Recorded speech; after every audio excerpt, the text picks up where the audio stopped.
Hallo und willkommen in meiner Küche. Für unser Sonntagsmenü gibt es diese Woche als Vorspeise Porree mit gefüllten Wachteleiern und Speck. Ein französisch angehauchter winterlicher Menüauftakt. Zuerst wird die Wurzel des Porrees abgeschnitten. Mit dem Messer schneide ich wie gezeigt vorsichtig die äußerste Blatthülle ein und löse sie ab. Die dunkelgrünen Blattteile müssen ebenfalls entfernt werden. Ich schneide also die nächste Blattschicht unterhalb des dunkelgrünen Teils rundum ein, entferne den oberen Blattteil, sodass der darunterliegende hellere Teil sichtbar wird. So arbeite ich mich nach oben vor, wo ich die restlichen Blätter komplett abschneide. Der obere Teil des Porrees wird nun längs eingeschnitten, bevor er gewaschen wird. Zum Auswaschen spleiße ich den Porree wie gezeigt auf und spüle mit dem Wasser den Sand sorgfältig heraus. Der untere Teil wird nicht aufgeschnitten, da sich darin kein Sand befindet. Die gewaschenen Porreestangen werden nun in Stücke von 3 bis 4 cm Breite geschnitten und vorsichtig in eine Pfanne gesetzt. Der obere Teil wird ebenfalls in Stücke geschnitten und zu den intakten Porreestücken gegeben. Zum Garen wird der Porree gesalzen und es werden ungefähr 4 Esslöffel Wasser hinzugegeben. Deckel drauf und bei geringer Hitze wird er nun langsam gegart. Das hat bei mir ca. 15 Minuten gedauert. Wenn man mit einem Zahnstocher hineinsticht, sollte er sich weich anfühlen und der Zahnstocher sich leicht herausziehen lassen. Nun kann der Porree in der Pfanne auskühlen. Als nächstes werden die Wachteleier gekocht. Dazu wird Wasser aufgesetzt und die Eier werden, wie Hühnereier auch, an der unteren, dickeren Seite eingestochen. Wachteleier hart zu kochen dauert 5 bis 6 Minuten. Nach dem Kochen werden die Eier kalt abgeschreckt und geschält. Wachteleier haben eine besonders zähe Innenhaut und lassen sich nur schlecht schälen. Man zerbricht die Schale und zieht ein Stückchen Schale ab.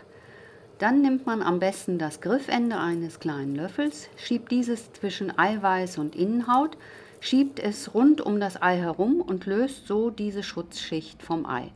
Letztlich lässt sich alles leicht lösen. Bei Hühnereiern funktioniert das auch. Die Eier werden dann noch einmal gewaschen, um kleine Schalensplitter sicher zu entfernen. Anschließend wird von den Eiern das obere Drittel wie gezeigt abgeschnitten. Man kann es hier leider nicht so gut sehen. Ich drehe die Eier dazu immer so, dass die Stelle oben ist, an der das Eigelb durchscheint. So hat man eine stabile Unterseite. Das Eigelb, das sich im Käppchen befindet, gebe ich in eine Schale. Das Eigelb der größeren Hälfte drücke ich heraus. Hier klappt es ganz gut. Beim zweiten Versuch ging es nicht so gut und ich musste vorsichtig mit einem kleinen Löffel nachhelfen. Das Eigelb gebe ich nun in ein Sieb und streiche es durch, um es zu zerkleinern. Einen kleinen Rest hebe ich allerdings auf, um die Eier mit diesen Bröseln zu verzieren. Ich lege es vorsichtig zur Seite. Zu dem zerkleinerten Eigelb gebe ich nun Mayonnaise und rühre diese unter. Mit dieser Masse werden die leeren Eier gefüllt.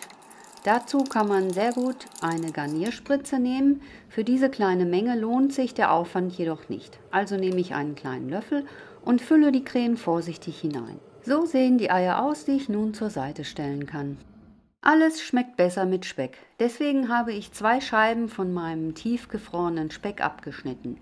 Sie sind ein bisschen dick geworden, aber es gibt ja auch gute Missgeschicke. Sie werden halbiert, übereinander gelegt und dann in Stifte geschnitten. Gefrorener Speck lässt sich übrigens leichter verarbeiten als gekühlter und man braucht sich keine Gedanken um Lagerdauer zu machen. Der Speck wird in die noch kalte Pfanne gegeben und bei geringer Hitze gebraten. Er wird schnell unregelmäßig braun, weswegen die niedrige Hitze sowie gelegentliches Durchrühren ratsam sind. Anschließend wird er zum Abkühlen in eine Schüssel gegeben. Als letztes bereite ich nun noch eine Vinaigrette für den Porree zu, denn er soll ja nach etwas schmecken. In eine Schüssel gebe ich 1 Teelöffel scharfen Senf, 1 Teelöffel Essig, 2 Teelöffel Olivenöl sowie Salz und Pfeffer. Alles wird verrührt, sodass eine homogene Masse entsteht. Sollte noch Garflüssigkeit vom Porree vorhanden sein, kann man noch 1 Teelöffel davon zugeben. Nun kann angerichtet werden. Die runden Porree-Stückchen werden zentrisch, kreisförmig aufgestellt und die Kleinteile werden in die Mitte gegeben. Auf den Porree wird die Vinaigrette gegossen, sie läuft in die Zwischenräume der Kreise.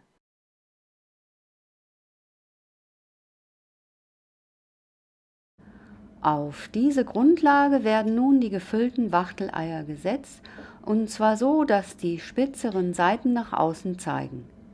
Bis zu diesem Handgriff kann man das Essen schon frühzeitig vorbereiten. Auf die Eier werden nun die Brösel des Eigelbs gegeben. Diese Brösel erinnern an die Blüten der Mimosen und sind auch ähnlich vorsichtig zu handhaben. Anschließend wird der Speck rundherum verteilt. Und zu guter Letzt wird noch mit etwas Schnittlauch verziert. Ich hoffe, man kann ihn überhaupt sehen, denn es sind die ersten Sprossen dieser Saison. Und jetzt kann gegessen werden. Ich habe mir dieses Essen einmal für einen gemeinsamen Kochabend einer deutsch-französischen Gesellschaft ausgedacht und alle waren sehr davon angetan. Praktisch ist, dass man den Porree schon in mundgerechten Stücken auf dem Teller hat und auch die Wachteleier haben eine angenehme Größe. Ich hoffe, ihr probiert dieses Essen einmal aus. Zutaten und Mengenangaben findet ihr wie immer unten in der Beschreibung. Über einen freundlichen Kommentar würde ich mich natürlich sehr freuen.